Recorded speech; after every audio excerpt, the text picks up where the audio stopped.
Hi, good morning to all. நான் உங்கள் குமரேசன் பேசுகிறேன். நான் ரொம்ப நல்லா இருக்கேன். நீங்கள் நல்லா இருக்கீங்களா? நான் போடுறது நல்லா இருக்கா, நல்லா இல்லையா, எனக்கே ஒரு டவுட்டாக இருக்கும்போது, அதை எங்கள் ரிலேஷனில் ஒருத்தங்க தொடர்ந்து அதை போட்டே இருக்காங்க.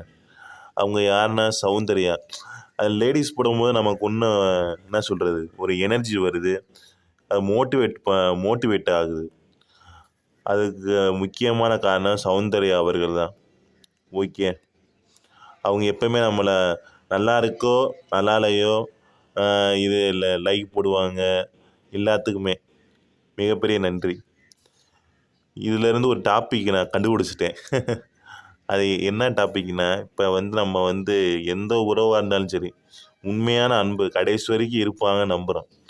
அது இப்போ ஸ்கூலில் படிக்கிறவங்க நீங்கள் இருந்தால் உங்கள் அம்மா அப்பாவை நம்புங்க. அதுக்கடுத்து தம்பதிகளாக இருந்தால் புருஷனாக இருந்தால் உங்கள் மனைவியை நம்புங்க. மனைவிகளாக இருந்தால் உங்கள் புருஷனை நம்புங்க. உண்மையாக நம்புங்க. கடைசி வரைக்கும் அவங்களுக்கு கூட இருங்க. அதுக்கடுத்து கல்யாணம் ஆன பிறகு குழந்தைகள் இருந்தால் குழந்தைகள் உங்கள் அம்மாவை நம்புங்க. அந்த குழந்தைகளுக்காக நீங்கள் வாழுங்க. அதுதான் உண்மையான வாழ்க்கை. கஷ்டத்தில் நிற்கிறது தான் உண்மையான வாழ்க்கை. அதுக்கடுத்து வெற்றியில் நிற்கிறது உண்மையான வாழ்க்கை இல்லை. கஷ்டத்தில் நிற்கிறது தான், எதுவுமே இல்லாமல் கஷ்டத்தில் நிற்கிறது தான் உண்மையான உறவும் கூட. அதான் உண்மையான உறவு. அந்த உண்மையான உறவு தான் கடைசி வரைக்கும் நீடிக்குன்னு சொல்லுவாங்க. அவ்வளவுதான். அதில் தான் கண்டுபிடிக்கல எது உண்மையான உறவு, எது பொய்யான உறவுன்னு. அவ்வளவுதான்.